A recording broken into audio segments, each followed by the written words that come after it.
आज आएर यति सानो कुराले यति धेरै रुनुपर्छ भनेर सोचेको पनि थिएन।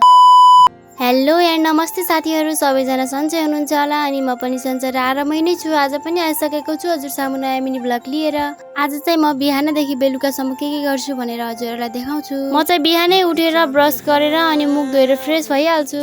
मैले चाहिँ आँगन पनि सफा गर्न थालेँ अनि त्यसपछि चाहिँ खाना बनाउनेतिर लागिहाल्छु। खाना चाहिँ आगोमा मात्रै किन बनाउनु चाहिँ ग्यासमा किन बनाउनु भन्नुहुन्छ होला। हामीले चाहिँ ग्यास पनि भरेका छैनौँ किनकि हाम्रो चाहिँ अहिले दाउरा प्रशस्त नै छ, त्यसैले हामीले ग्यास भरेका छैनौँ। हाम्रो बारीतिर चाहिँ मकै उम्रिसकेको थियो अनि हामीले लगाएको तरकारी चाहिँ राम्रो भएको थियो। मैले त्यसैले हजुरहरूलाई देखाएँ। मैले एकछिन टाइम बचाएर चाहिँ एकछिन पढ्नतिर लेख्नतिर लागिहालेँ। त्यसपछि चाहिँ म स्कुलको लागि रेडी भएँ। म चाहिँ स्कुलतिर मोबाइल लग्दैन कि, स्कुलमा मोबाइल अलाउड छैन भनेको थियो नि, त्यसैले हजुरसँग एकछिन पछि भेट्ने नै छु। अहिले चाहिँ म लागेँ स्कुलतिर। 3:30 भइसकेको थियो अनि म चाहिँ घर आइहालेँ। अनि हातमा चाहिँ के लिएको भन्नुहुन्छ होला, एउटा चरालाई चाहिँ बिचारो घाइते पारिदिएको रहेछ कि खै के लिएको। त्यसलाई चाहिँ मैले बेसार र तेल लगाइदिइहालेँ। अलि बेलुका भइसकेको थियो अनि म चाहिँ मासु लिन गइहालेँ। अनि त्यहाँ पसलको एउटा बच्चा थियो कि एकदम क्युट थियो। मैले त्यसलाई चाहिँ खेलाउँदै बसेँ एकचोटि।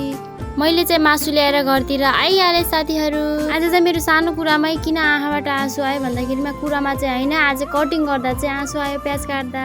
म चाहिँ मासु बनाउन थालिहालेँ साथीहरू। मलाई खासै त्यो कुकिङ गर्न त आउँदैन, त्यसैले म आजसम्म देखाउँदैन थिएँ कि आज चाहिँ देखाइहालेँ। मैले चाहिँ यस्तो बनाएको थिएँ मासु चाहिँ। एकछिन हामीले खाना सेलाउन दिएर खाना खान थालिहाल्यौँ। आफू जस्तै रमाइलो कोही भएपछि चाहिँ रमाइलो भइहाल्छ। म जस्तै मेरो भाइ पनि रमाइलो थियो कि अनि हामी दुई भाइ चाहिँ नाच्न थालिहाल्यौँ। हस् साथीहरू, आजको लागि चाहिँ यति नै। अब अर्को मिनी ब्लगमा भेटौँला। आजको भिडियो चाहिँ कस्तो भएको छ कमेन्ट गर्न चाहिँ नबिर्सनु होला। Thanks for watching. Bye bye, good night.